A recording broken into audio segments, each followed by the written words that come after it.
Olá, seja bem-vindo, bem-vinda, bem-vinda ao primeiro Festival Criativar e a este painel que fala sobre o audiovisual expandido.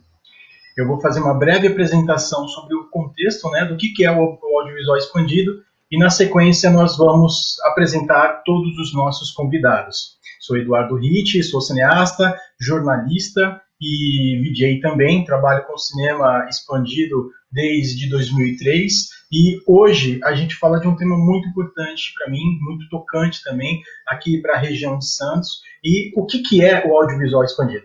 Vamos lá, então. Audiovisual expandido é a união do escasso e o abundante. Fazer magia entre luzes, sombras, sons e muito mais além do arco-íris. Ou melhor dizendo, além da tela e da sala de cinema.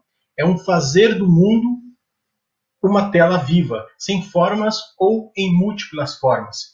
E onde o espectador também cria a narrativa, não mais apenas em seu imaginário. Audiovisual expandido também vem da gênesis do cinema expandido. Seriam frutos da mesma vontade do homem em ser Deus? Muito mais que isso. É um passeio em jardins audiovisuais feitos para colocar o humano criando. Audiovisual expandido é usado em apresentações com edição em tempo real, videomapping, projeções mapeadas, animações, museus com exposições imersivas, realidade expandida que une as realidades virtual e mista, entre tantas outras possibilidades que veremos agora ao apresentar e conhecer o processo criativo de nossos convidados. E nós temos entre os nossos convidados, aqui eu vou falar o nome de todos, para que a gente possa conhecer, e depois a gente vai apresentar cada um, e aí cada um vai falar sobre o seu processo criativo e o que acha, ou acredita, ou vivencia, enfim, esse processo do que é o audiovisual expandido. Até porque é um tema muito amplo e a gente tem aí por volta de uma hora e meia para poder conversar sobre, e mesmo assim, com certeza, a gente vai deixar para você um gostinho de quero mais, porque é um tema muito complexo para se falar num tempo tão curto de tempo e com 4 convidados. Então, nós temos primeiro aí que vai falar a Liara Oliveira, depois nós temos o Pixel, o Alexis Anastasios e, por último, o Marcelo de Moura. E, bom, então para começar o nosso bate-papo, eu quero agradecer a presença de todos vocês, e é muito importante para o Festival Criativar, e aqui em Santos, na nossa cena de cinema, poder conversar com o Marcelo, que é aqui da região, que trabalha da região para o mundo, eu aqui representando também a região, e nós temos aqui o Alexis, o Pixel e a Liara aí falando aí da metrópole. Muito obrigado e sejam bem-vindos, bem-vindas aí a todos vocês. Obrigado. Bom, vamos lá. Eu que agradeço. Então, vamos lá. Liara Oliveira é artista audiovisual, criadora de conteúdo audiovisual e de experiências imersivas, professora e pesquisadora, mestre em artes visuais, doutoranda na ECA USP, onde realiza pesquisa sobre audiovisual e realidade virtual, integrando o grupo de pesquisa Lab Art Media. Atualmente leciona na Faculdade Casper Libero, na SPM e na FAP. Participa da APAN, Associação dos Profissionais do Audiovisual Negro, e atua como administradora do Mulheres do Audiovisual Brasil. Liara, gostaria de começar o nosso bate-papo, como já agradecer a sua presença, e mais uma vez agradecendo, e fazendo a pergunta: o que é o audiovisual expandido e como é seu processo criativo dentro dele? Oi, Eduardo. Primeiro eu gostaria de começar dizendo que é um prazer estar aqui com vocês hoje para a gente conversar sobre esse assunto, que é um assunto, para mim, absolutamente apaixonante e ao qual eu tenho me dedicado nos últimos tempos, tanto em termos de pesquisa, prática artística, enfim. O convite e a gente aqui trocando com vocês. Para a gente já partir para a conversa, eu gostaria de falar um pouquinho sobre sobre o que eu considero o audiovisual expandido. Nesse momento, eu acho interessante a gente estar retomando esse tópico, porque o que acontece? o audiovisual, ele nasceu expandido, né? Ele nasceu múltiplo, ele não nasceu pré-definido. Então, quando o cinema, né, que é o que a gente considera ali o início do audiovisual, das práticas audiovisuais, quando o cinema nasce, é uma muitas possibilidades de fazer cinema, de se experimentar, e aos poucos isso foi sendo formatado dentro de um padrão, né, que é um tipo de exibição com uma com uma tela, um filme que tem uma duração pré-determinada, que tem gêneros pré-determinados.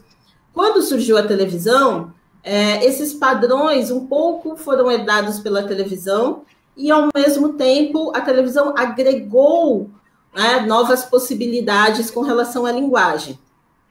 E isso aconteceu de novo com o vídeo e isso aconteceu com as mídias digitais. Então, o audiovisual, na verdade, ele nunca deixou de ser expandido, mas a gente se acostumou, né, a consumir audiovisual e a produzir audiovisual dentro de alguns padrões, até mesmo determinados por questões comerciais mesmo, né, muitas vezes, menos artísticas e mais comerciais. Nós nos acostumamos a produzir um certo tipo de audiovisual que está muito conectado, né, está muito formalizado dentro de alguns padrões.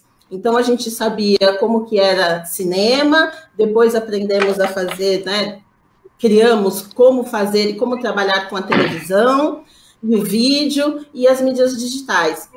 Mas, ao mesmo tempo, o tempo todo aconteceu um caminho tortuoso aí das práticas audiovisuais. Então, o tempo todo a gente teve sempre artistas que esgarçavam esses limites, essas práticas, esses padrões. E o que a gente percebe que, nos últimos tempos, as tecnologias digitais puderam fazer com que o trabalho desses artistas, com que essa possibilidade de esgarçar, de romper com os padrões, fosse facilitada e tivesse a possibilidade de chegar a mais gente. Então, hoje, o que acontece? A gente tem muitas tecnologias com as quais a gente pode produzir audiovisual, criar audiovisual, e muitas formas de fazer com que essa produção chegue a um público cada vez maior. Então, parece que o audiovisual surgiu, né, o audiovisual expandido surgiu agora, mas, na verdade, é um caminho que é percorrido e que é possível já desde o início das práticas audiovisuais. Mas quando foi ali pelos anos 60, isso foi nomeado de audiovisual expandido. Por quê? Porque começaram a acontecer mais experiências nesse sentido. E hoje, com as tecnologias digitais, a gente tem muitas possibilidades de trabalhar, de expandir. Então, quando a gente fala de audiovisual expandido hoje, para mim, o que quer dizer isso? Quer dizer um audiovisual que não se restringe a produzir e fruir, né, e consumir um audiovisual, por exemplo, que seja apenas numa tela. Então, quando eu penso em audiovisual expandido hoje, eu penso num audiovisual que acontece para além das telas, fora das telas, num audiovisual que envolve camadas sensoriais, que não é mais só o ver e o ouvir. Eu penso num audiovisual que envolve o corpo, né? Que a gente não está mais chamando de... Não tem mais como falar apenas no espectador. A gente ainda não achou um termo, né, para definir essa nova pessoa, esse interator, esse player, esse usuário. Né? Por quê? Porque a pessoa não está mais passiva, a pessoa faz parte do processo. E mais do que tudo, eu acho que quando a gente fala de audiovisual expandido, a gente está falando de experiência.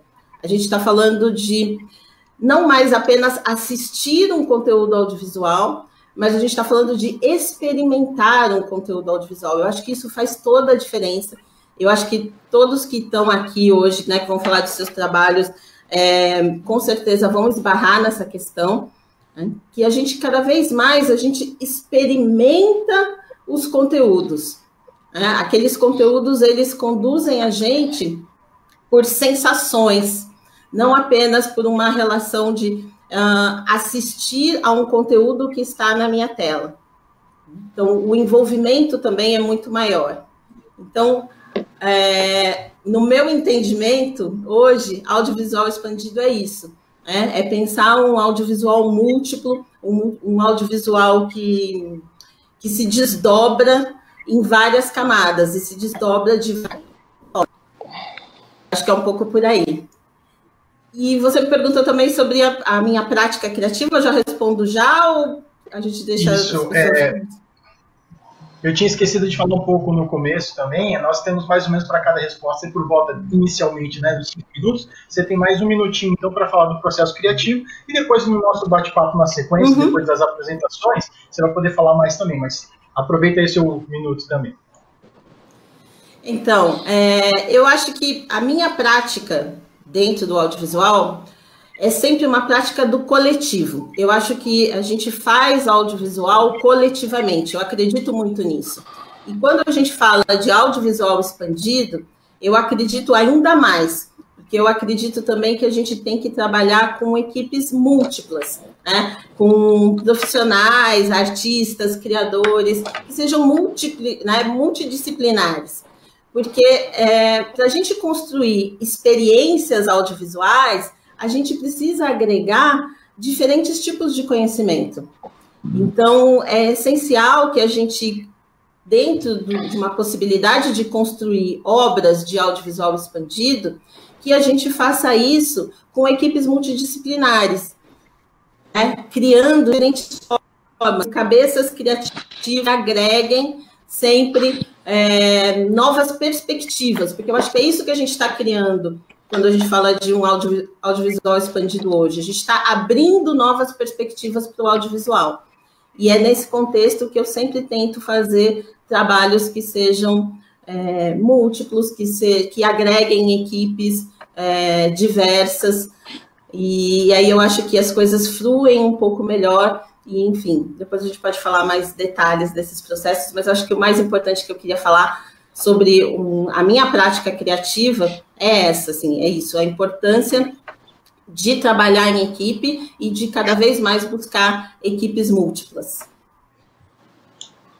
Maravilha! E o que é interessante, só contextualizando um pouco do que você colocou e fazendo um link já com o Pixel também, essa questão que a gente passa, eu chamo às vezes de ruberização, ou seja, de hubbers, ou seja, esses lugares de concentração de conceitos como economia criativa, storytelling, né, transmídia, o cinema expandido, né? Então esses termos que vão abocanhando várias outras ações que o humano acaba dialogando, como, né, o próprio pessoal do SESC trabalha também com esse universo da criatividade e não sabia até então, até 2013, 2012, que fazia uma economia criativa. Daí o nome pegou e virou essa espécie de um hub, né, de juntar todos esses conceitos. Só para contextualizar o que você falou em relação a isso, e apresentando na sequência, então, o nosso próximo convidado, que é o Pixel, né? Ele iniciou sua carreira como VJ em 2002, e desde então já realizou trabalhos em países da Ásia, Europa, América do Norte e do Sul. Além de performances visuais, desenvolve obras multimídia que questionam a relação das pessoas com tecnologias digitais por meio da utilização de tecnologias livres e ou pervasivas, onde o público assume o papel de autor. É diretor de XR, que engloba realidade virtual e aumentada, criador do projeto Rede InfoAmazônia, premiado pelo Google, e da iniciativa Jandig, que é premiada também, aí no caso, pela Mozilla, né? E curador do X-Reality USP, que trabalha aí, como vocês podem ter percebido já, com a Liara, né?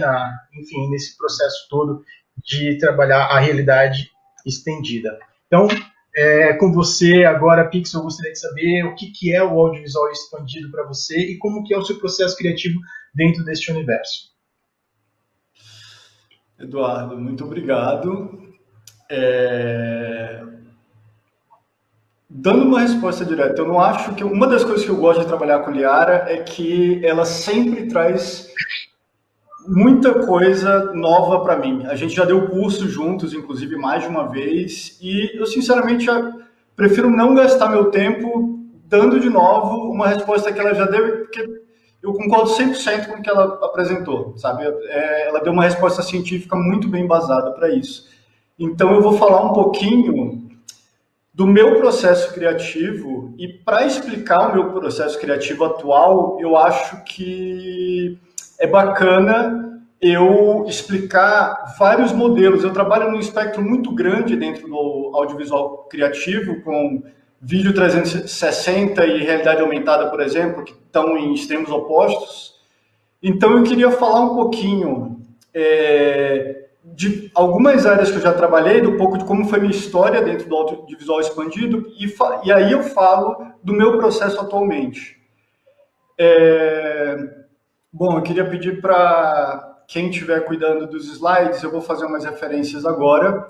Bom, primeiro, eu comecei como VJ, certo? Eu comecei fazendo VJing, e nessa época, essa foto é de 2003, eu estou me inspirando no Alexis. Uma vez ele mostrou uma foto dele, que eu acho que foi da primeira apresentação dele, ou de uma das primeiras, aí eu separei essa foto para mostrar.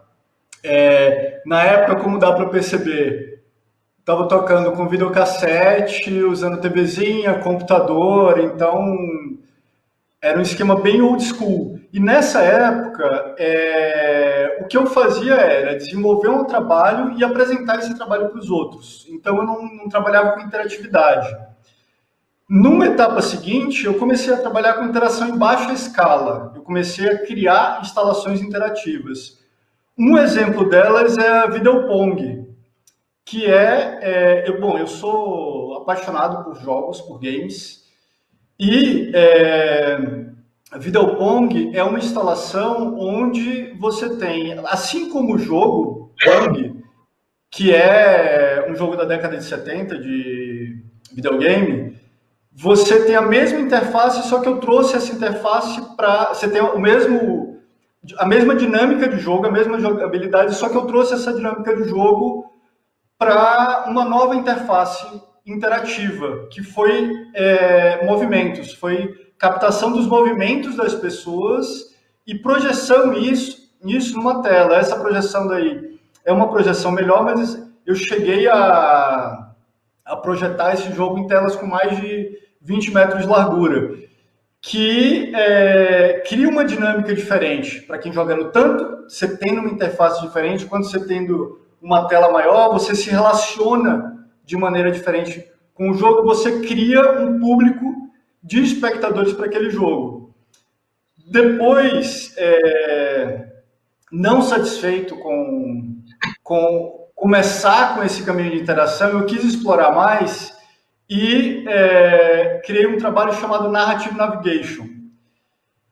Uma coisa muito interessante desse trabalho é que ele é um trabalho onde as pessoas construíam a narrativa. Ele é um trabalho de realidade aumentada que ficava espalhado pela cidade e ele contava uma história que a pessoa conseguia alcançar à medida que ela chegava nesses trechos da cidade, e era estruturado em árvore. E além de ter várias possibilidades narrativas, que era feita por uma interação da pessoa através dessa navegação pela cidade, através dos caminhos que ela escolhia seguir na cidade, era permitido ao público criar extensões dessa narrativa.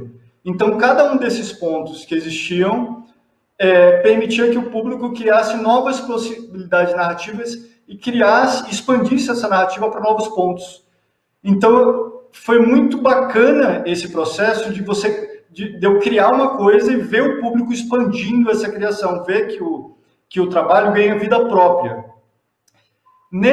Esse trabalho eu fiz numa residência que foi na Holanda e no Brasil, junto com um artista que aparece na foto, que chama Sander Winhoff, que, na minha opinião, é o maior expoente, é o que está de camisa azul aí, é o maior expoente na área de realidade aumentada no mundo. Eu aprendi muito, muito, muito com ele.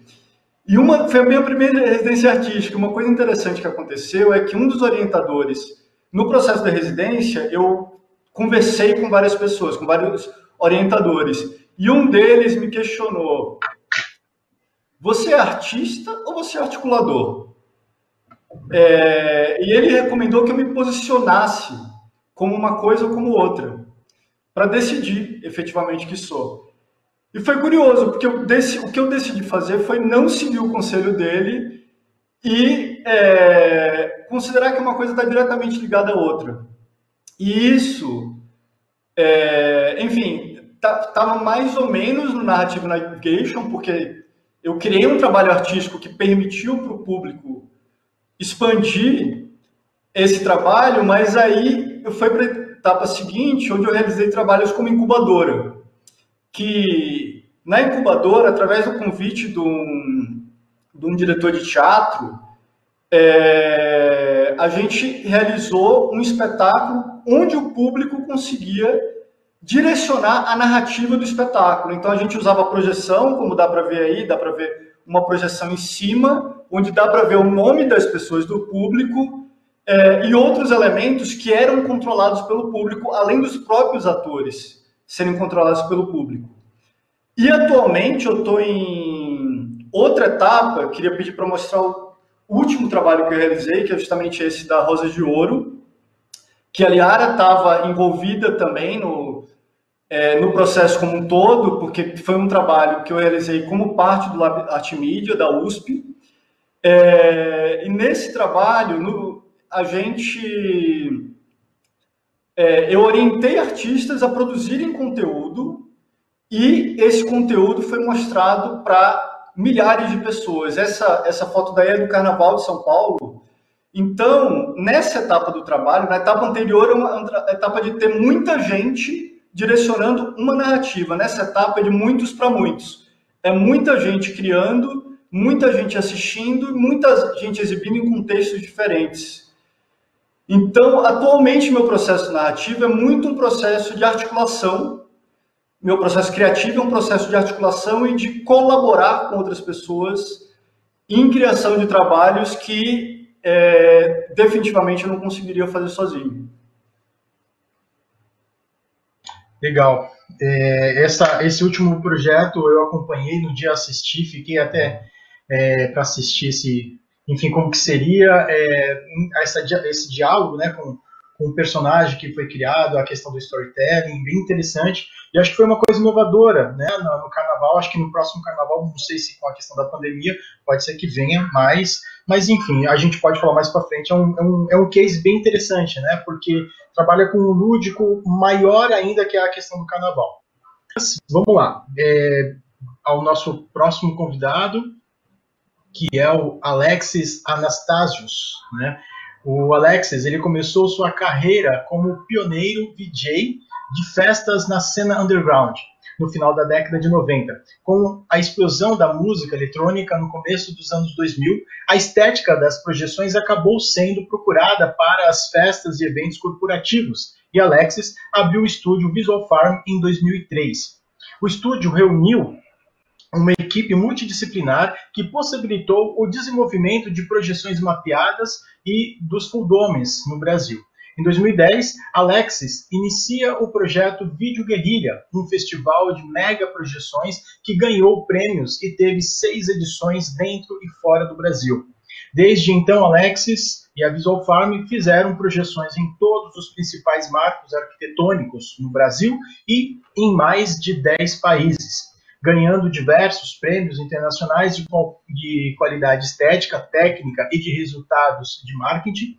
Em 2017, Alexis lançou o livro Mapping Festo, o Manifesto do Mapping, que aponta para um futuro no qual as cidades serão modificadas com instalações permanentes de projeções em grande formato, possibilitando uma nova era digital no urbanismo e na arquitetura. Já em 2018, Alexis lança a primeira edição do Festival de Luzes de São Paulo, realizado em grandes marcos da cidade. Mais recentemente, Alexis é envolvido desenvolvendo, né, melhor dizendo, espetáculo com mais de 30 drones, transformando o céu em um espaço de design. Então, aí um pouco do nosso convidado, Alexis Anastasios. Então, Alexis, como que é todo esse processo, com tanto, né, um percurso tão grande, já aí no audiovisual expandido e todas as suas ramificações, como que é esse processo criativo dentro de tudo isso? E, para você, o que é o audiovisual expandido? Obrigado, Eduardo, obrigado pelo convite. Quando a gente fala um percurso tão grande, né, a gente já fala de pessoas de cabelo branco, né? Então, a gente realmente tem bastante tempo. Eu comecei no audiovisual, o formato que eu participo do audiovisual é muito diferente da maior parte das pessoas, né? Porque eu comecei sem saber absolutamente nada das ferramentas, da teoria, sem nenhum treinamento formal nessa área, tocando imagem em festas, né, como VJ. E no começo das festas de música eletrônica, das raves, né? E desde o começo que eu comecei fazendo isso como um hobby, e um momento eu decidi que isso era uma coisa muito legal, muito divertida, eu queria me dedicar a isso, eu queria fazer isso profissionalmente. E aí eu fui para São Paulo, porque era o lugar que tinha espaço, tinha mais festas. Isso foi em 99, né? E as ferramentas naquela época eram muito primitivas, né? Como o Pixel mostrou aí, uma etapa posterior a isso, quando você já vídeo digital, né? 99 era só vídeo analógico mesmo. Eu sempre tive desenvolvendo, né, as linguagens fora da academia, né? Então, a ideia, a própria ideia, né, a palavra audiovisual expandido, ela é uma palavra da academia, né? Que para mim é muito interessante porque quando vocês falam isso, eu já penso no audiovisual comprimido, né?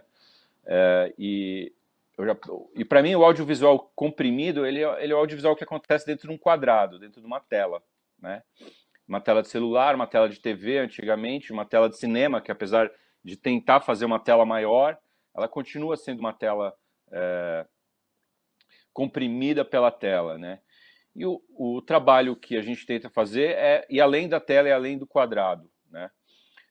Isso aconteceu primeiro através das festas, com projetores e as imagens se fundindo com a cenografia, né?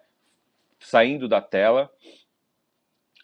Depois, de uma forma muito assim, instintiva, a gente começou a pegar os projetores que usava nas raves e apontar na janela do apartamento no domingo, depois das festas, projetar no prédio ao lado, e daí veio a história do mapping, né? Primeiro a projeção sem estar mapeada, não tinha ferramenta para isso, depois o mapping, e aí a partir dos prédios começou a ter um trabalho, né, de se ocupar a cidade, né, de buscar uma ocupação da cidade. Esse trabalho que está sendo exibido foi o trabalho que a gente fez no Festival de Luz de São Paulo 2018. Eu acho que é uma ideia interessante porque é a ideia de você poder remixar um monumento, né? Então, você tem hoje em dia os monumentos históricos, muitas vezes eles homenageiam heróis que eram heróis há 70 anos atrás, há 100 anos atrás, e hoje em dia o seu papel histórico está sendo questionado, né? Então, o que a gente propõe é que, em vez de você, vamos derrubar o monumento, mas que você possa remixar esse monumento, você possa reconfigurar esse monumento, né? Transformando isso num espaço diferente, né? Então, esse trabalho ele tem essa visão de propor uma nova visão para a cidade e também o monumento ele congela a história naquele pequeno instante, né? O que a gente tenta fazer nesse trabalho, até se você puder avançar um pouquinho, o que a gente tenta fazer nesse trabalho a fazer com que esse monumento finalmente, é o famoso, em São Paulo a gente chama ele de empurra-empurra, né? O pessoal está empurrando e nunca sai do lugar. Se puder dar o play ali um pouquinho mais para frente.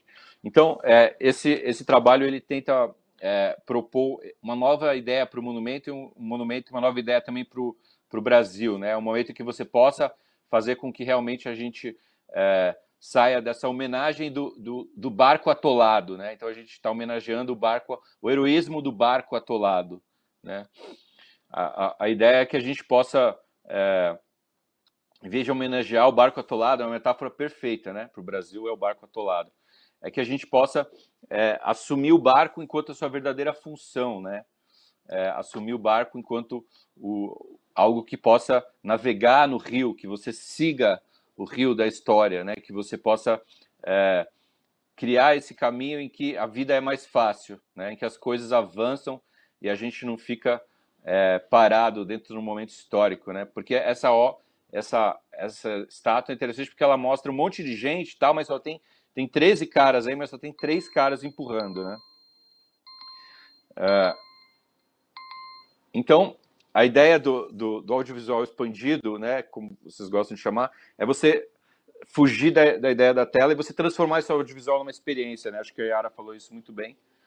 A gente não conseguiu mostrar aí o trabalho dos drones, mas que é um caminho interessante que a gente está desenvolvendo, né? Que é a ideia de que você tem robôs, cada robô é um drone, né? E ele transporta um pixel. E ele transporta esse pixel para um certo lugar no espaço e ele acende esse pixel com uma certa cor, né?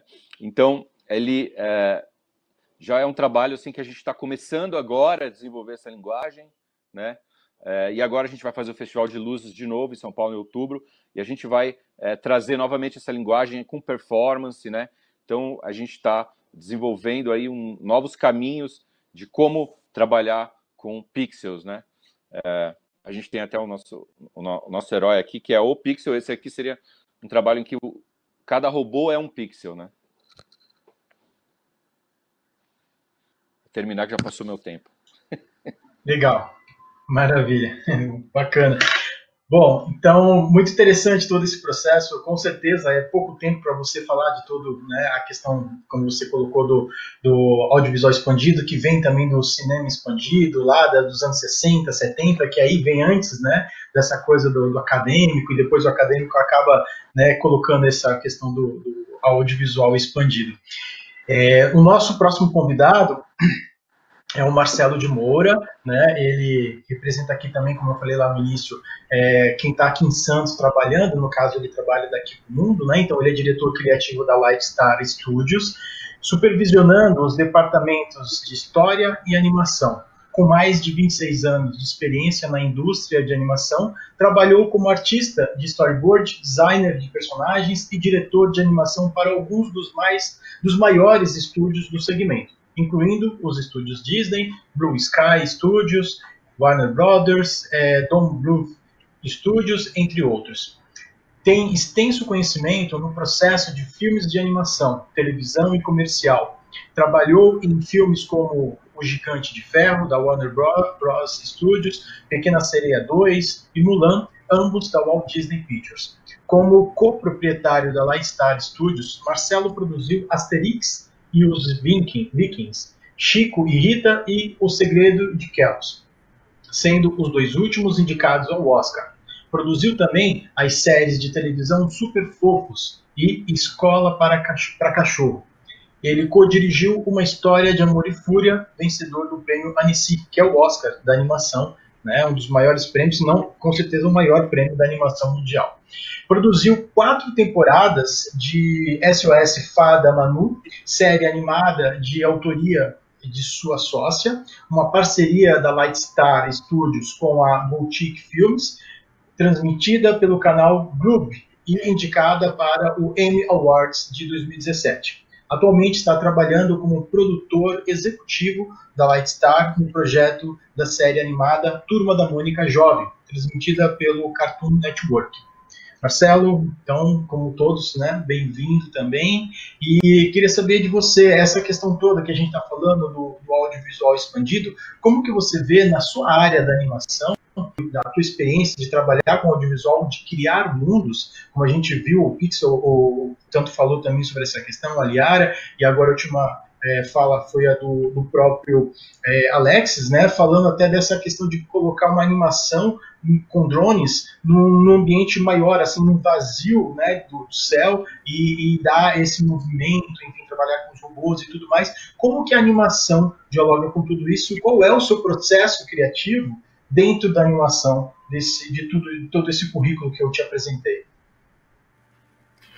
Primeiramente, eu gostaria de agradecer estar participando aqui com vocês. Nesse momento aí que eu escutei os outros palestrantes, eu percebi que tem tanto trabalho legal no audiovisual, né, e é bacana ver isso.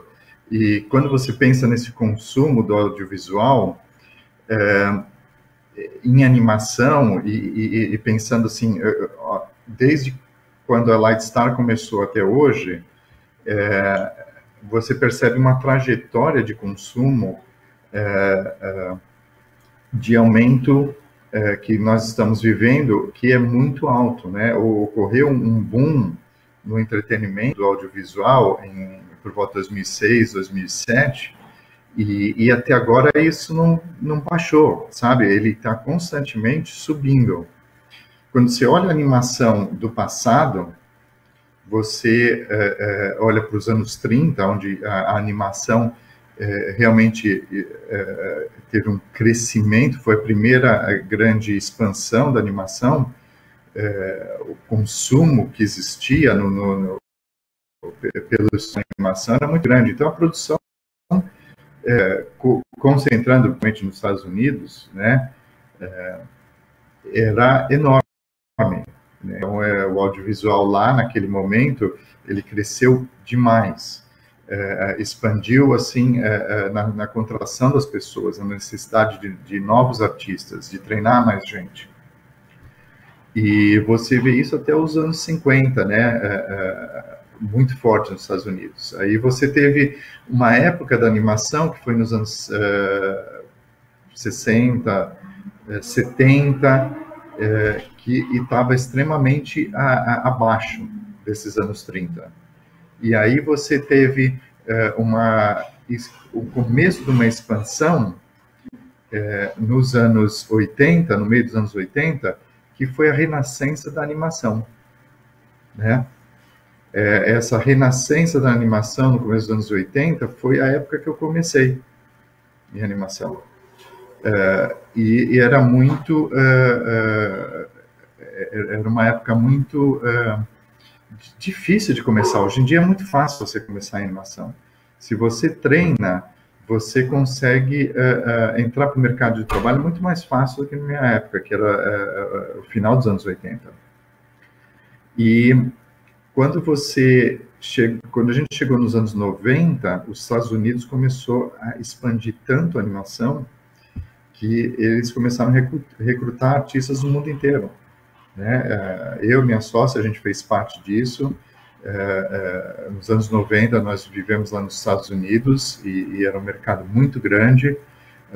Você teve depois a introdução do CGI, né, que é o 3D, uma animação em 3D, que também aumentou demais o número de obras no mercado, de aumento do audiovisual em 3D. E aí você teve uma expansão da TV nessa época, nos anos 90, muito forte. No começo dos anos 2000, tudo isso continua aumentando, mas hoje, quando você pensa no mercado de hoje, é uma quantidade absurda. Todo o material criado no passado, você pensa, poxa, tem tantos séries de TV, filmes, principalmente séries de TV, né? Porque a gente acaba não vendo mais essas séries de TV que foram feitas nos anos 80, né? Parece que o consumo é tanto, a necessidade de novas histórias, novos conceitos, é uma coisa que o público pede toda hora, né? Então, por isso que eu acho que hoje a gente tem uma quantidade em produção de animação assim, estrondosa, é realmente muito, muito grande. Eu acho que ninguém tem como, hoje, ver o crescimento, medir esse crescimento, porque eu acho que ele não para de crescer. A Lightstar, ela nasceu em 2004. Nós pegamos uma expansão do mercado europeu. O europeu, no começo dos anos 2000, começou a produzir vários longa-metragens. Foi aí que a Lightstar nasceu.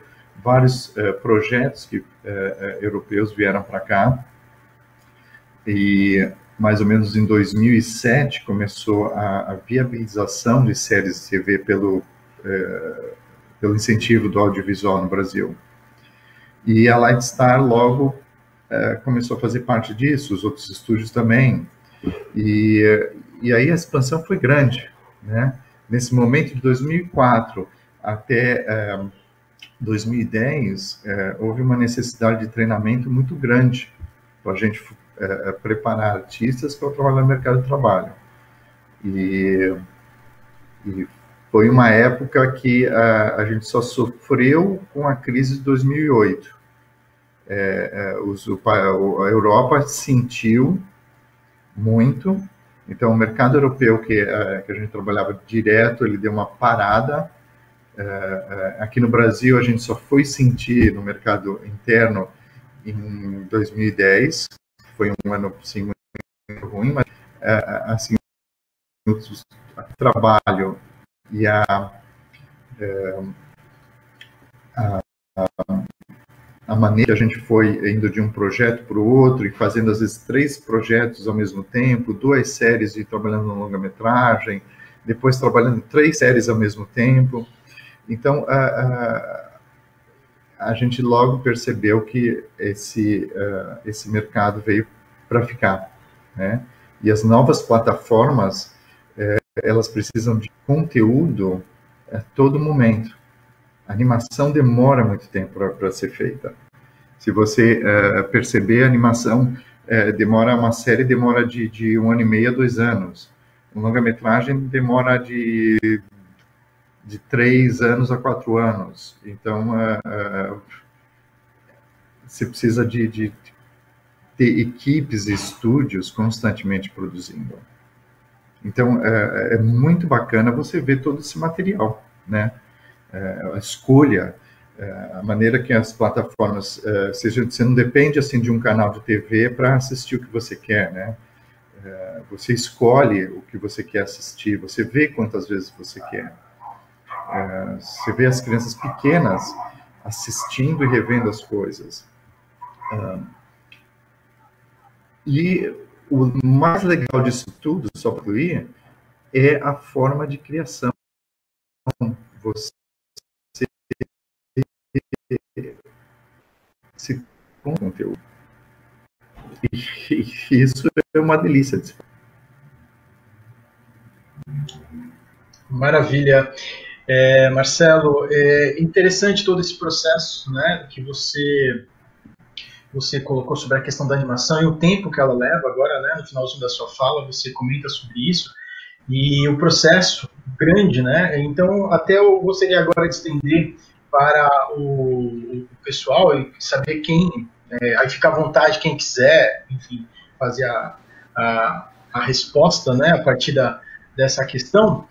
Como que vocês veem, assim, né, quais são as maiores dificuldades para quem está começando a trabalhar com o audiovisual dessa forma, que ele não vai ter um audiovisual só numa tela de televisão, ou só um filme que vai ser exibido dentro de um retângulo, numa tela de cinema, né? Ou seja, aqui a gente está nomeando aqui como audiovisual expandido, né, que vai além do retângulo da tela e tudo mais, como vocês colocaram.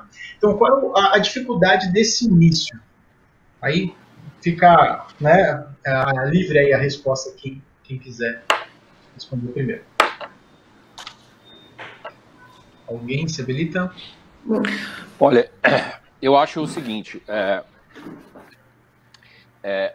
existe realmente, falta muita gente no mercado que sabe criar conteúdo em suas várias etapas, né? Para quem está começando a trabalhar com audiovisual, eu recomendaria estudar basicamente o pacote Adobe, né? Para você começar. Porque é um pacote assim, é muito poderoso, né, o que você consegue fazer. Quando eu comecei, eu tinha que editar com 2 VHS no controle remoto, era uma coisa primitiva, né? E hoje em dia qualquer computador básico ele já pode editar vídeo, né? Então até mesmo o celular você tem ferramentas de criação que são absurdas hoje em dia, né? Então eu acho que para quem está começando a base eu acho que é o pacote Adobe. E eu acho que a questão é você realmente estudar, né? Se você tem condição de ter uma educação formal, eu acho que a educação formal é importante. Eu penei muito por não ter educação formal nessa área. Para quem não tem condição de ter educação formal, você tem milhares de tutoriais, né? Em que você pode começar a aprender esses pacotes Adobe. Então, acho que assim, hoje em dia é absurdamente diferente do que era há 20 anos atrás, né? E por mais que tenha crise, as empresas muitas vezes têm dificuldades e tal, mas dentro da área de produção audiovisual, se você tem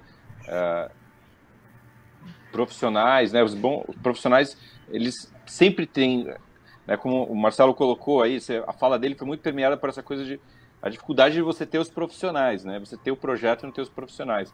A área de animação é bem difícil. Então, se você se coloca para vou trabalhar nessa área, e você se propõe a ser uma pessoa que tem o domínio do ferramental,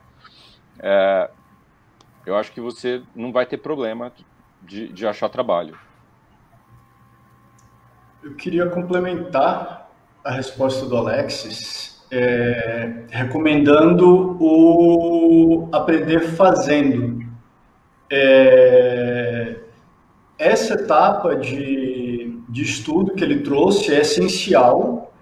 Agora, uma dificuldade que eu vejo muito no audiovisual expandido é que tem muita gente gerando conteúdo que é conteúdo na prática experimental, é conteúdo mal acabado, digamos assim. Por que é isso? São linguagens, e explorar a linguagem é uma dificuldade. Você ganhar afinidade com a linguagem precisa ser uma etapa, o ideal é que seja uma etapa anterior a você produzir trabalhos que você vai mostrar para o público.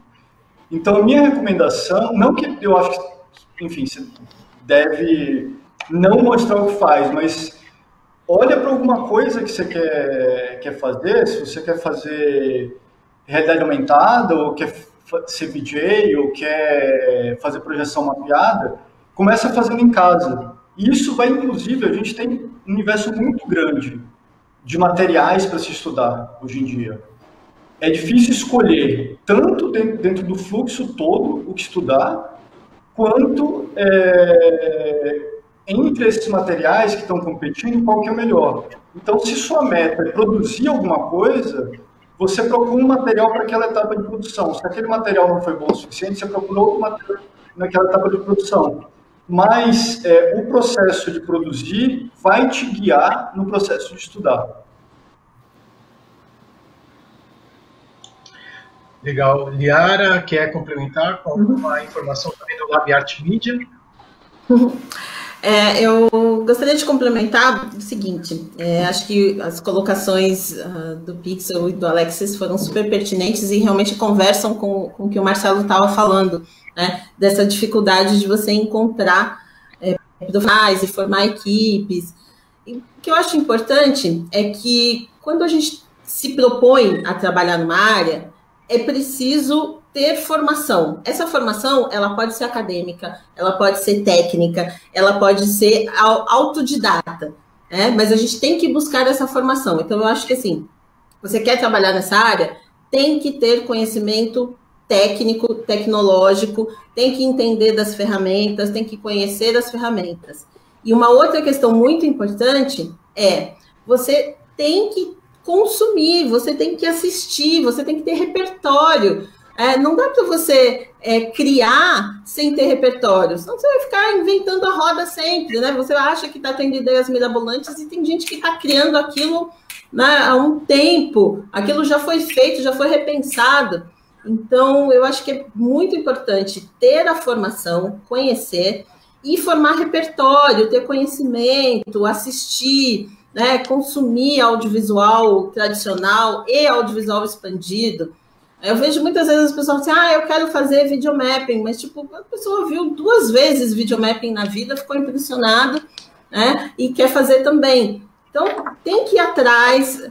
Quando a gente fala de práticas não ortodoxas no audiovisual, então você tem que ir mais atrás ainda, porque não é na plataforma, né, online que todo mundo usa que você vai descobrir grandes novidades. Você tem que ir para festival, você tem que acompanhar as coisas, você tem que curtir, tem que ser curioso. Eu acho que é muito importante ser curioso e pesquisar, e ir atrás e fortalecer a sua própria formação. Legal. Marcelo, pegando também essa questão, né, voltando no caso, a formação, você escolheu Santos, que, de certa forma, é uma cidade que não tem, né, uma tradição na animação em si. E eu sei que isso independe, você podia estar em outro lugar também, tá trabalhando, tendo o seu estúdio, né, porque ele requer o local que você está, para poder produzir, né, dentro da tua sala, do teu estúdio e tudo mais. A cena que nós temos do mapping, né, do video mapping, projeto Luzes, que o Alexis, né, ele comentou também, eu vivi um tempo em Sydney, lá existe o chamado Vivid Sydney, existe vários outros lugares que fazem também essa forma de ação, de você fazer projeções mapeadas, iluminar a cidade, enfim, mas Santos não tem ainda, né, essa cena. Aí fica uma pergunta, em termos de formação, eu até dei aula em produção multimídia, né, sou professor universitário, para 2 funcionários seus, isso em 2008, 2009, uma coisa assim, e você parece que trouxe eles para cá, e parece que pagava a faculdade para eles, uma coisa nesse sentido, era um curso tecnológico. E eu queria saber de você, assim, em termos de como que você vê essa questão de mercado? Porque a gente está falando do cinema expandido, do audiovisual expandido, mas Santos não tem muito disso. Tem um selo criativo, que ainda não virou uma política cultural. Então, como que você observa essa ação que possa ir além do teu estúdio, em termos de formação também? Tudo que o pessoal falou até agora é a receita, sabe? Para quem quer começar. É basicamente tudo isso, se você juntar tudo que foi discutido até agora, de como a pessoa deve começar, é isso mesmo. No nosso caso, nós estávamos no interior, e uma das decisões de vir para de poder as pessoas. Primeiramente, quando isso ocorreu em 2008, quando a gente chegou aqui, que era uma equipe, sabe, de pessoas de vários estados, de várias cidades diferentes. E aí, naturalmente, a gente foi recrutando aqui e foi treinando aqui, no ponto que nós chegamos, todo mundo que estava dentro da Lightstar era praticamente aqui da Baixada Santista. Da Baixada Santista. E aí você tem, obviamente, animadores, uma quantidade de pessoas, de outros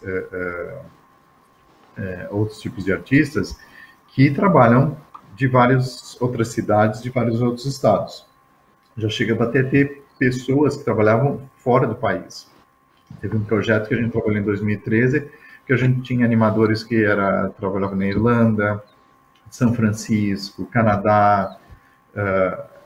Então, a gente tem essa possibilidade de trabalhar muito com o home office, com vários artistas. Mas o pessoal que estava aqui dentro da Lightstar em Santos era da Baixada.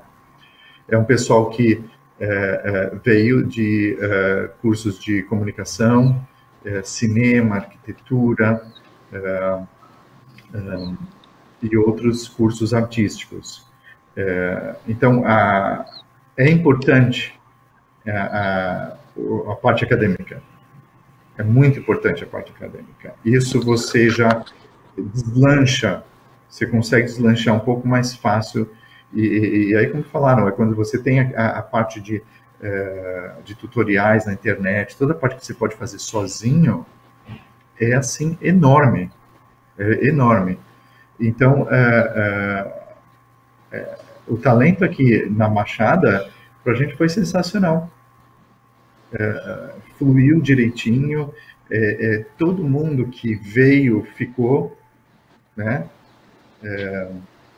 Então, eu acho que essa coisa de recrutar nas faculdades para a gente é uma coisa que dá certo. O áudio aqui, soltar o áudio, né, que estava mutado. E eu queria saber agora, enfim, é uma pergunta também aberta, para que a gente estava falando sobre o aprender, né, cada um falou sobre, digamos, um pouquinho da receita, né, de como chegar nisso. O Marcelo falou um pouco dessa realidade do home office, talvez desse processo de criar dentro de casa, que a gente está vivenciando muito forte isso agora. E a ideia agora é uma pergunta, tipo, como ganhar dinheiro com isso? Né? Eis uma das questões. Eu queria saber os cases de vocês, né, de sucesso e que deu rentabilidade, não precisa falar o valor em si, mas a pergunta é, como que o mercado, né, seja o mercado de marketing, seja o mercado institucional, seja da educação, da cultura, um evento como nós temos, né, o evento da cultura estadual, que acontece em 2 dias, né, a virada cultural, enfim, esse mercado que eu estou querendo dizer também, né, como que ele tem usado o audiovisual expandido, aí no caso do Marcelo, a própria animação, como está sendo utilizado isso para oferecer uma experiência mais memorável ao cliente, né? E nisso, como pegar um exemplo, o live marketing, que usa muito o VJ, né, o mapping, utiliza muito da animação, a questão do graphic motion, utiliza muito todo esse universo desse que a gente chama de audiovisual expandido, esse hub, né, que a gente dá o nome de juntar um monte de coisas no nome aí, audiovisual expandido. Então, se utiliza muito para poder colocar o cliente junto da marca. Aí me fica a pergunta, vocês ganham dinheiro com isso ou esse trabalho de vocês estão, no caso, como o exemplo que o Alexis mostrou para a gente, mostrando, fazendo aquela interação, né, a instalação junto do monumento dos bandeirantes e repaginando, e ali, lógico que existe, né, um valor, um aporte financeiro para vocês, é possível sim, que aí sim tem também um retorno, mas no caso do live marketing, se eu sou uma empresa e quero fazer algo nesse sentido no Ibirapuera, né, como já deve ter sido feito, como que é esse trâmite, como que está esse mercado? E aí para animação também. Então eu queria saber um pouquinho de cada um, dentro de uma resposta que vocês possam dar o mais objetivo possível. Quem gostaria de começar? Eu vou seguir a tradição aqui, vou começar. Eu acho assim, se você, como ganhar dinheiro com audiovisual expandido? Vai para o mercado financeiro. Se você quer ganhar dinheiro, vai para o mercado financeiro, não vai para o audiovisual expandido. Você tá errado, não vai dar certo. Né? No máximo você consegue, claro, pagar suas contas e tal, mas você não vai ganhar. Quando você fala em ganhar dinheiro, você pensa, né, em realmente ter uma vida de abundância de dinheiro. Então, eu acho que vai para o mercado financeiro, vai para, sei lá, medicina, outros ramos. Essa área realmente é muito difícil de você realmente ganhar muito dinheiro, né? A Visual Farm é uma produtora grande, de porte médio, mas você não lucra muito. Você fica ali, você fatura e você tem que... O custo, aí um ano você ganha dinheiro, só que no outro ano você tem prejuízo. Então, no Brasil, eu não sei muito bem como ganhar dinheiro com cultura. A não ser que você seja um grande artista pop, você vai pro axé, vai pro sertanejo, você é um global, mas com a parte de cultura, assim, com essa margem da cultura que a gente vive, eu realmente não sei como fazer, né? Mas você vai conseguir ter o mercado corporativo, como você falou, parece uma grande mina de ouro, só que é muito competitivo, os custos são muito altos, então você não gira, mas você realmente não tem um fator de lucro muito alto, né? No médio prazo, quando você olha. Eu vou complementar a resposta do Alexis, mudando um pouco a pergunta, que é como sobreviver trabalhando só com audiovisual expandido. Eu acho que ele já deu a resposta de como ganhar dinheiro, vamos descer o nível um pouquinho aqui para como se sustentar com o audiovisual expandido.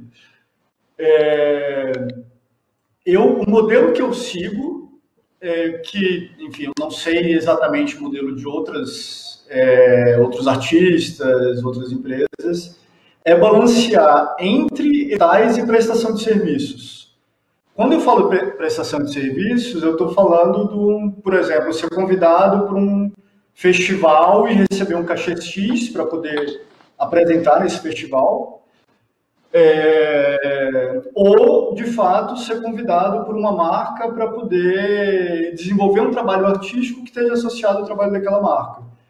Mas o meu modelo é muito focado em utilizar editais para criação, porque dentro desse ecossistema, com edital, o que eu desenho no edital, minha proposta é o meu desejo como criador, o que eu quero ver realizado como criador, e aí, a partir disso, eu crio produtos e eu levo esses produtos para esses outros lugares. Então, quando uma marca me convida, eu levo algum produto que eu já desenvolvi dentro do modelo do edital, ou fazendo experimentação, ou desenvolvendo in-house mesmo, no estúdio, uma ideia que é mais simples de desenvolver, ou esses produtos que eu criei através de editais, eles são convidados para circular para festivais, ou são convidados para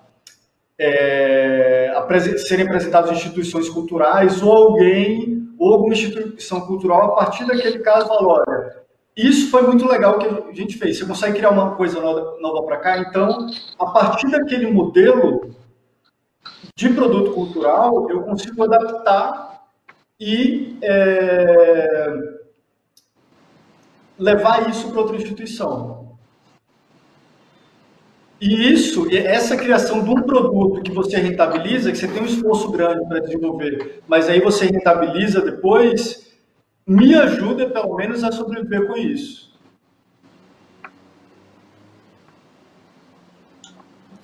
Liara, quer complementar? Eu gostaria de...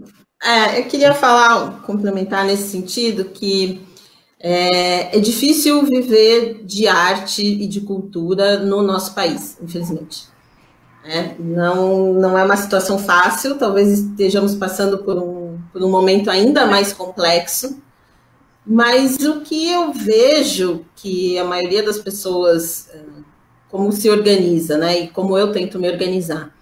Quando a gente fala de experimentação, questão estética, experimentação criativa, é muito difícil encontrar espaço para isso no mercado, né? É muito difícil mesmo. Então, como é que a gente coloca a prática artística dentro do mercado para conseguir pagar as contas, para conseguir sobreviver? Então, a gente tem que ir buscando estratégias. Então, você tem que saber que, em alguns momentos, você vai atender demandas, você vai atender clientes, você vai atender uma empresa, você vai atender a solicitação que foi feita para você. E, em momentos, você tem que achar o espaço para a sua produção artística, para a sua experimentação autoral. E nem sempre a sua experimentação autoral vai caber no formato mercadológico. Aliás, muito dificilmente ela vai caber. Mas ela vai te dar a realização, ela vai te dar a projeção, ela vai levar o seu nome para vários lugares, e é onde você muitas vezes vai se conseguir desfazer enquanto artista, enquanto criador. Mas também que fazer as práticas que cabem no mercado. E quando a gente fala de audiovisual expandido, já tem coisas que o mercado, como você bem mencionou, que o mercado já absorveu. Então, por exemplo, se usa muito, o mercado publicitário gosta muito de inovação, né? Então, gosta de estar sempre inovando, sempre por coisas diferentes. Então, é sempre um mercado que está buscando coisas diferentes para os seus clientes, para propor ações de marketing diferenciado e tal. Então, sempre existe um diálogo, mas a gente também tem que ter uma consciência de que a experimentação artística mais radical, né, não vai ter um espaço dentro do mercado. Você tem que achar um outro espaço para colocar ela, e um momento em que você tem que ganhar dinheiro e colocar o seu ferramental em questão de um projeto de uma outra pessoa, de um projeto de uma outra equipe, que uma outra pessoa desenvolveu, e conseguir tentar equilibrar essas duas situações, que isso é viver de arte e cultura no nosso país. Marcelo, por favor. Basicamente, assim, você tem que alimentar o monstro. O monstro é o estúdio, é o salário de todo mundo. Quando você junta o salário de todos, você tem que sempre estar alimentando a máquina. Se você geralmente fecha um projeto grande, esse projeto grande vai estar pagando os salários para 1 ano e meio, 2 anos. Então, quando você vê o orçamento, ele é grande e não é grande, ele é justo para aquele período de tempo. Então, em geral, eu acho que são as grandes empresas as grandes empresas que realmente detêm as propriedades e elas têm uma plataforma de venda muito grande, de distribuição, de produtos, né, de licenciamento em geral.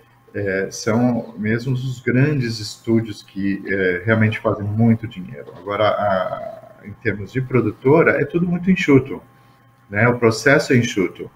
Você não pode demorar muito para fazer as coisas porque elas se tornam muito mais caras de se fazer. Você tem que tentar, tudo que você faz em animação, eu acho que você tem que tentar fazer o melhor possível para ter sucesso, para voltar a rentabilidade, né, do produto. Porque se existe sucesso, se existe lucro, você produz mais, né? O mercado ele se torna melhor. Mas no geral, assim, o que se paga melhor é publicidade. São os salários mais altos, mas o pessoal trabalha num ritmo extremamente fora do normal.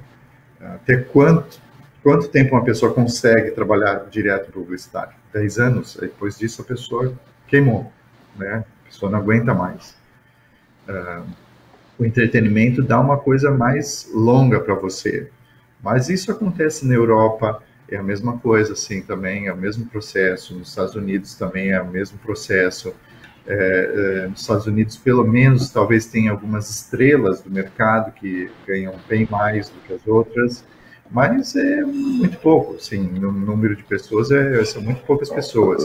E aí você tem o Canadá. O Canadá produz um dos maiores produtores de animação do mundo, mas tem toda aquela parte assalariada e a pessoa vive né, de uma maneira modesta. No Canadá eles têm, o governo dá a parte de saúde, então vale a pena. Mas é mais ou menos como todo mundo fala, assim, você não vai ficar rico. Legal. Então, eu vou fazer uma pergunta agora direcionada ao Alexis. E lógico que todos podem responder, que se quiserem complementar também, tá? Porque dialoga obviamente com todos os convidados. E depois eu vou fazer uma pergunta específica para cada um, que a gente já passou da nossa 1 hora, então a gente está agora na última meia hora aí já do nosso, né, painel sobre o audiovisual expandido. Alexis, nós estamos falamos do aprender, né? Enfim, vocês deram meio que o caminho das pedras dentro desse processo todo. O Marcelo citando também a questão da animação, que parece em algum momento que possa, de repente, um audiovisual expandido é uma outra realidade, sim, mas ao mesmo tempo tem a animação que dialoga, como o Graph Motion, enfim, todo esse universo que possa dialogar entre a questão do audiovisual. E eu pergunto para você o seguinte: quando você está trabalhando, né, seja, vamos determinar aqui como o audiovisual expandido, normalmente você traz, né, a presença do público junto da edição, como no caso dos cases que você mostrou aqui lá do Monumento dos Bandeirantes. Então, assim, como que você dialoga com o público durante o processo de edição? Como que você, assim, se você fica imerso nesse processo, e aí você acaba, de repente, porque você já pensou, já tem um roteiro, mas você, ou naturalmente, você observa o público, muda alguma cor, muda alguma coisa durante esse ao vivo, né, dependendo do caso. Eu queria que você falasse sobre esse processo em si.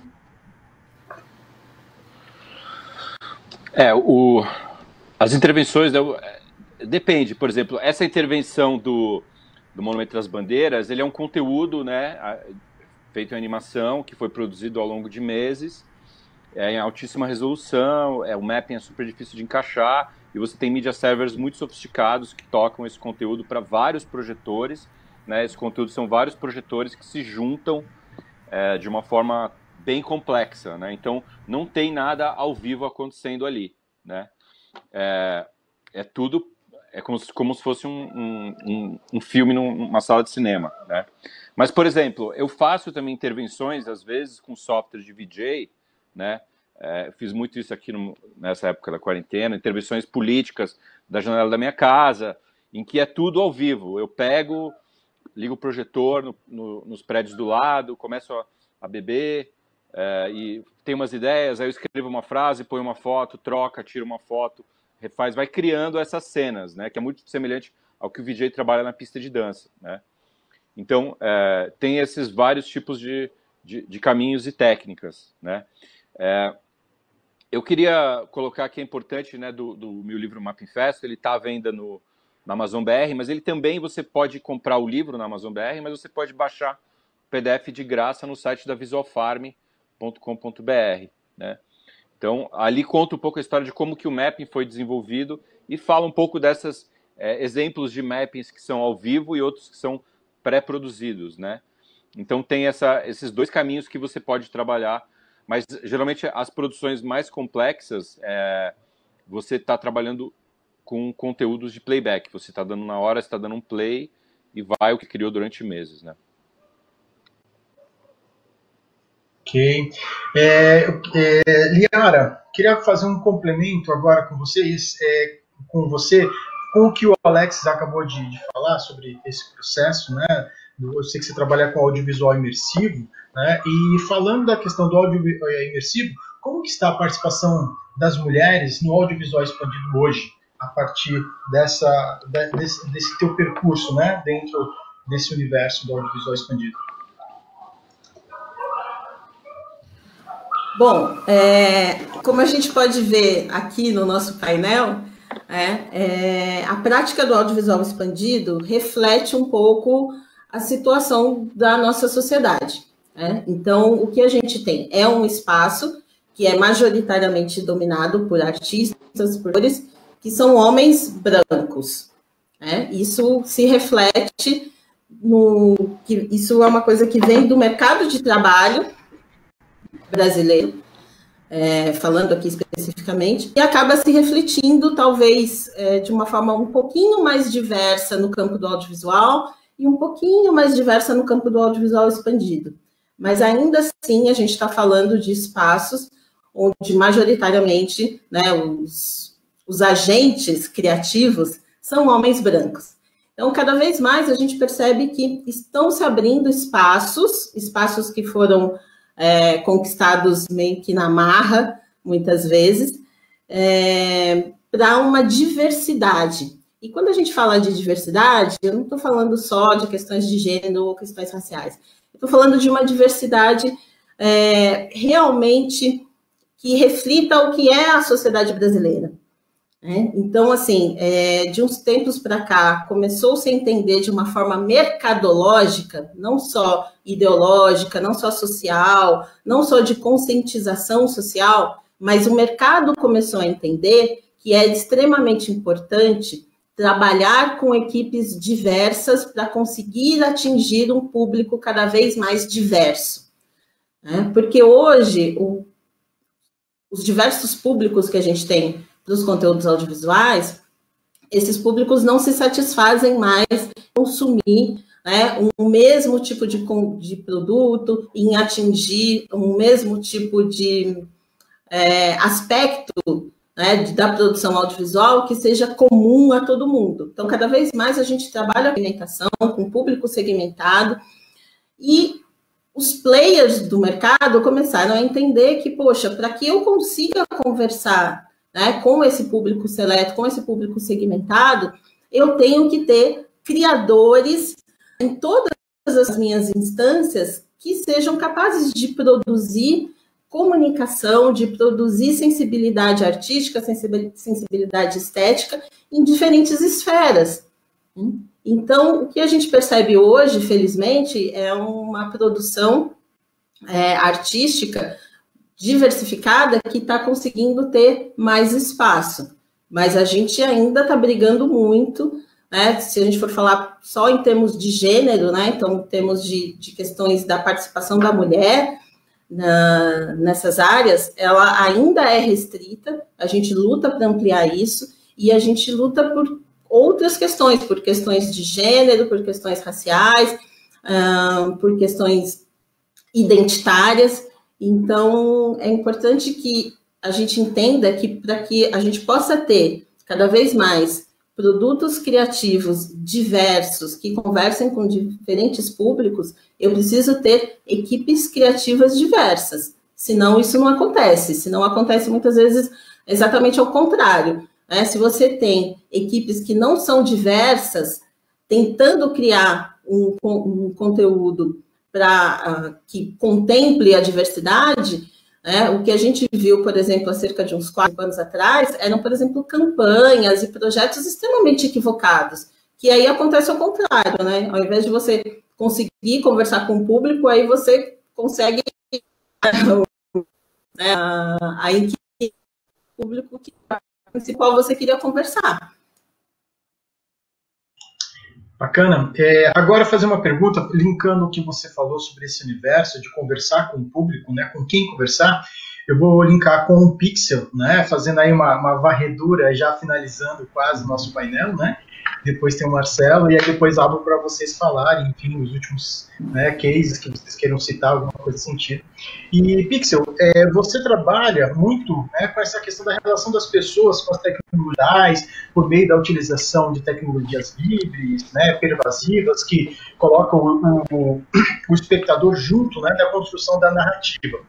Com isso, eu queria saber de você, né, dessas participações, tanto o Alexis falou, como também a Liara, como que você trabalha esse universo também, linkando com levar o audiovisual expandido para as escolas. Como que, não sei se você já desenvolveu algum projeto nesse sentido, então dentro do teu processo criativo que você já falou, quem nos está nos assistindo até agora, já tem uma boa impressão do que é esse universo, né, do audiovisual expandido, do mapping, como cada um de vocês trabalham, a questão da animação, e aí agora levar isso para a escola, porque a gente vê que de 2010 para agora, vários estudos estão mostrando, a gente está no Setembro Amarelo, né, mostrando esse universo do suicídio, que de 2010 para frente aumentou o número de acesso no caso, à tecnologia, as redes sociais explodiram a partir disso, segundo esses estudos que eu tenho acompanhado, e que está relacionado à Organização Mundial da Saúde, e que falam que o maior número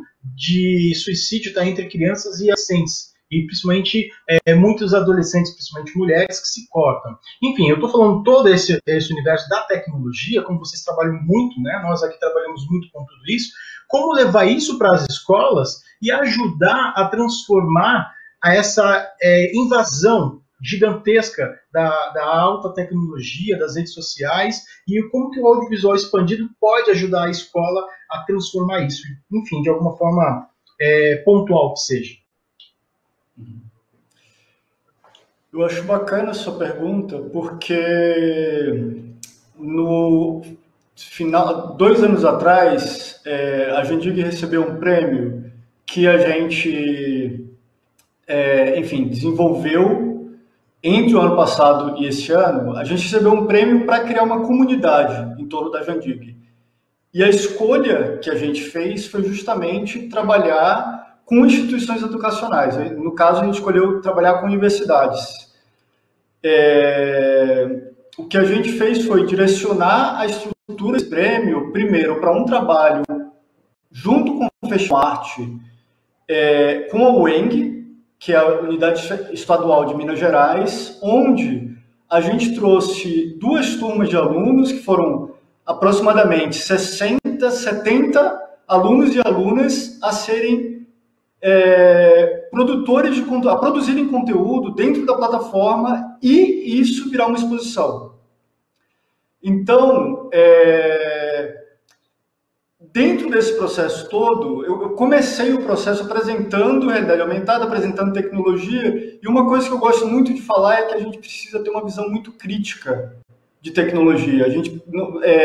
Se a gente não domina a ferramenta, se a gente não controla a ferramenta vai acabar controlando a gente. Então, esse vídeo, inclusive, é do trabalho que está sendo apresentado agora, é do trabalho feito com o Eng.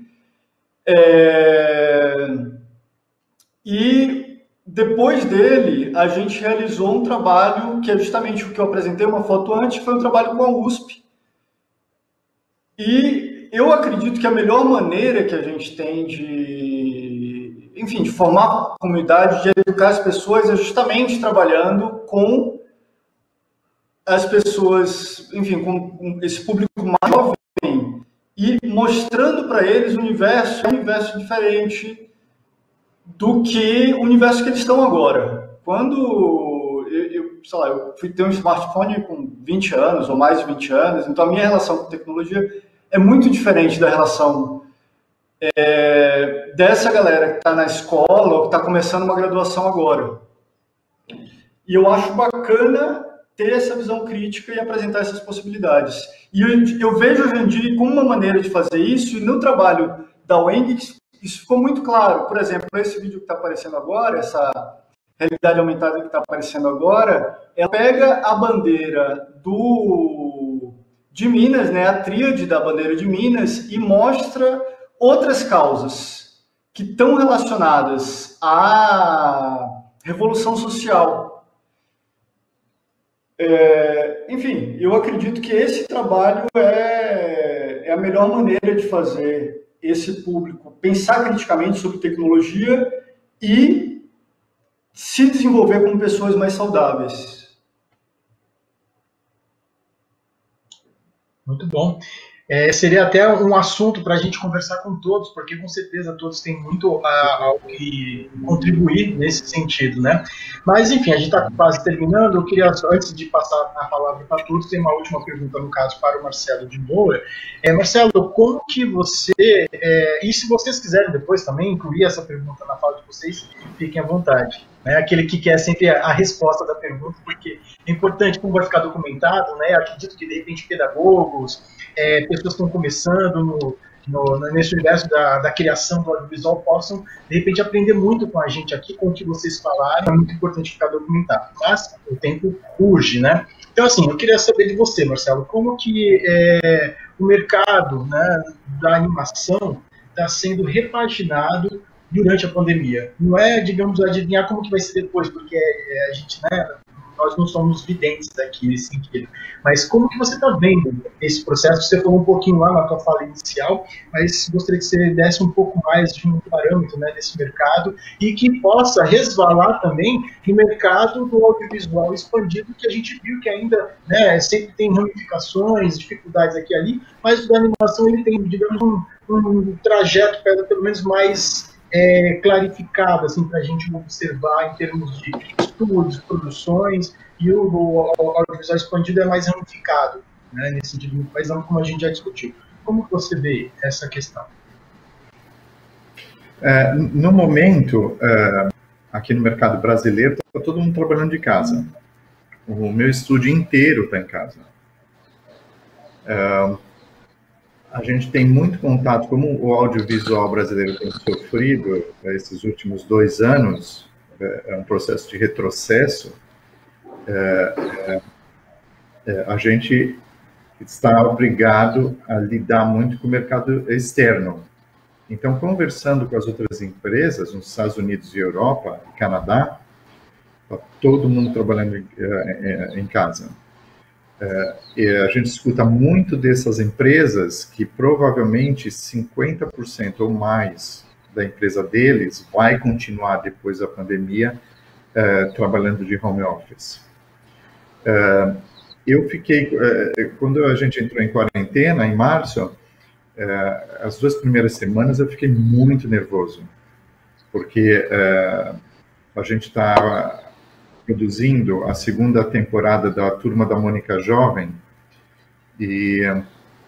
para a Cartoon Network, e a minha impressão era, nossa, vai todo mundo trabalhar de casa. Será que isso tecnicamente é possível? Porque tudo estava nos nossos servidores. Então, quer dizer, tudo foi para a cloud. E aí era aquela coisa, será que a gente vai conseguir cumprir o cronograma? Ou as coisas vão dar errado, a Cartoon vai cortar a verba, né, não vai pagar porque a gente não está entregando. Então, assim, foi 2 semanas muito preocupantes. E deu certo. Deu certo. Obviamente, a gente sente muita falta do contato artístico e direto com as pessoas, mas em termos de produção, no geral, internacionalmente, não só aqui no Brasil, funcionou. Ainda bem, né? Ainda bem. Agora, a hora que a gente tiver uma normalidade, a questão é, será que vai voltar ao normal? Eu acho que, em termos, como a animação é cara, se em termos financeiros, eu acho que os orçamentos vão ficar mais leves, então provavelmente esse negócio de home office vai se tornar bem forte. Vai ter uma continuidade do que estava vendo agora. Mas é uma coisa que vamos ver o que acontece, né? Legal. Pessoal, nós temos aí 6 minutinhos para vocês darem as palavras finais de vocês. E eu de antemão, né, não sei como que vai ser essa parte final, porque a gente tem esses 6 minutinhos, mas de antemão agradeço muito a presença de vocês. Eu, assim, daqui de casa, né, a gente falando em home office agora, né, daqui de casa eu senti uma energia muito boa, uma troca muito gostosa, de várias falas, muita coisa para perguntar para vocês, mas enfim, com certeza aí eu vou seguir de outras formas também, quem sabe aí mais para frente, tá bom? Então, muito obrigado, e agora passo novamente a palavra para a Liara, das suas palavras aí finais.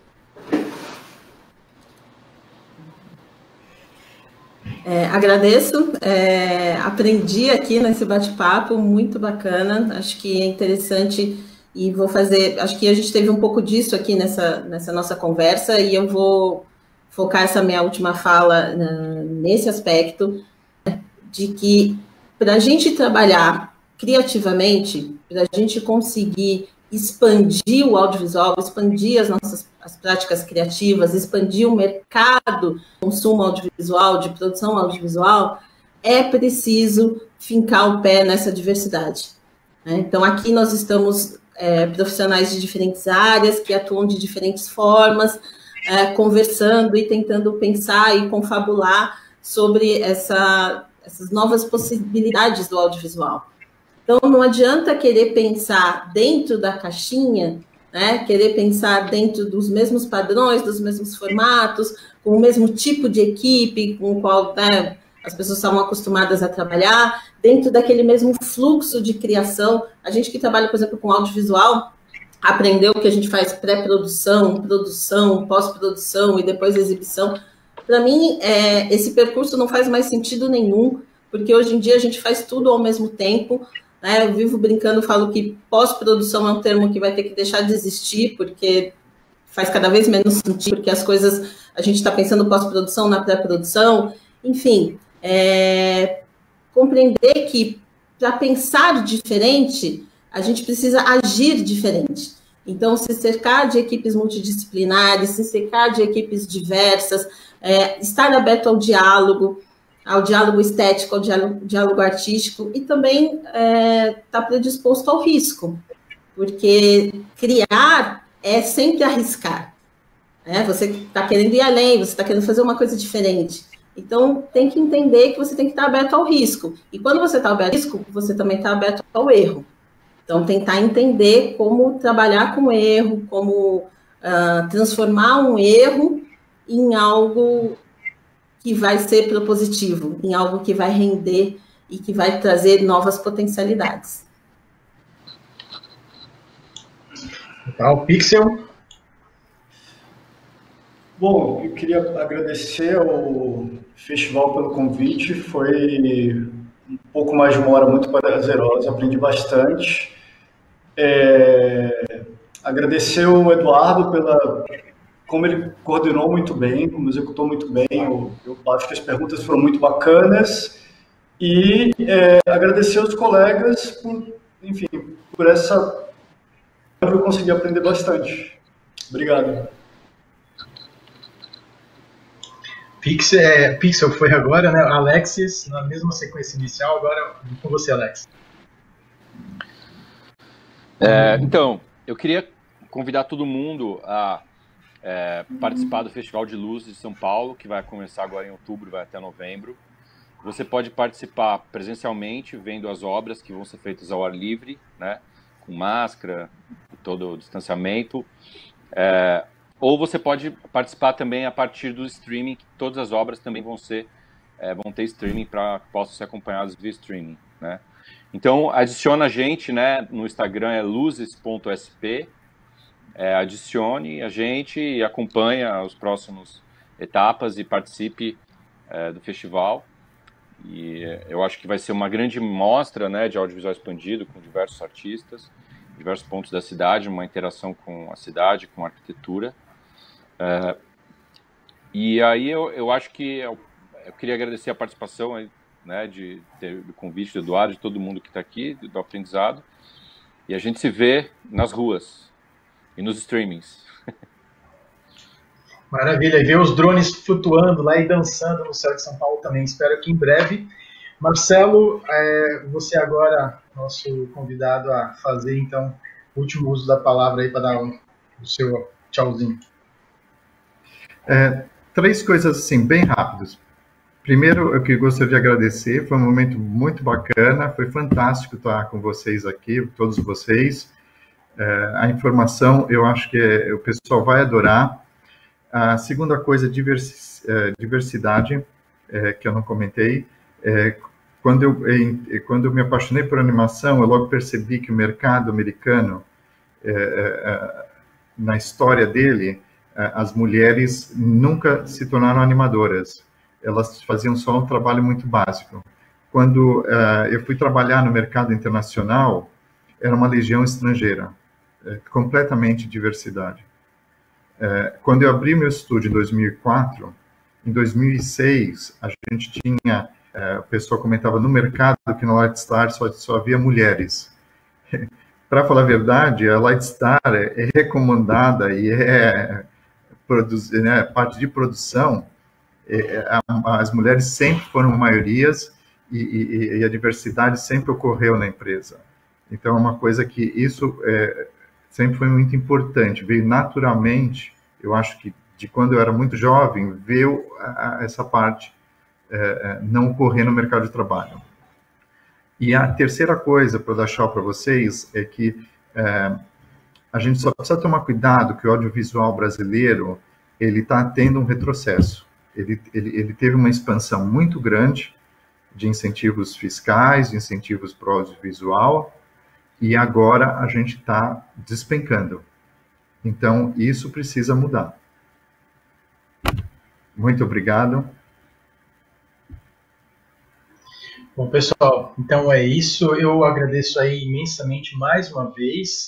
Como vocês falaram, né, esse fluxo, acho que foi bem fluido, foi muito gostoso todo o papo. É lógico que, às vezes, o tempo a gente tenta responder as outras possibilidades, mas fica esse gostinho de quero mais. Agradeço também ao convite do Festival Criativar, que é organizado por tantas pessoas, e aí comandadas, né, no caso aqui pela Fê, se não me engano o Alexandre, que também está no comando, a Denise Covas, ao Danilo Tavares, que são os mentores aí desse processo todo do Criativar, que é o primeiro que está acontecendo aqui em Santos. Espero que no ano que vem aconteça novamente, maior ainda, além de ser esse lado do audiovisual colocado aqui pela expansão, né, da online, mas possa ser colocado também de forma presencial. Então é isso, mais uma vez, muito obrigado a todos.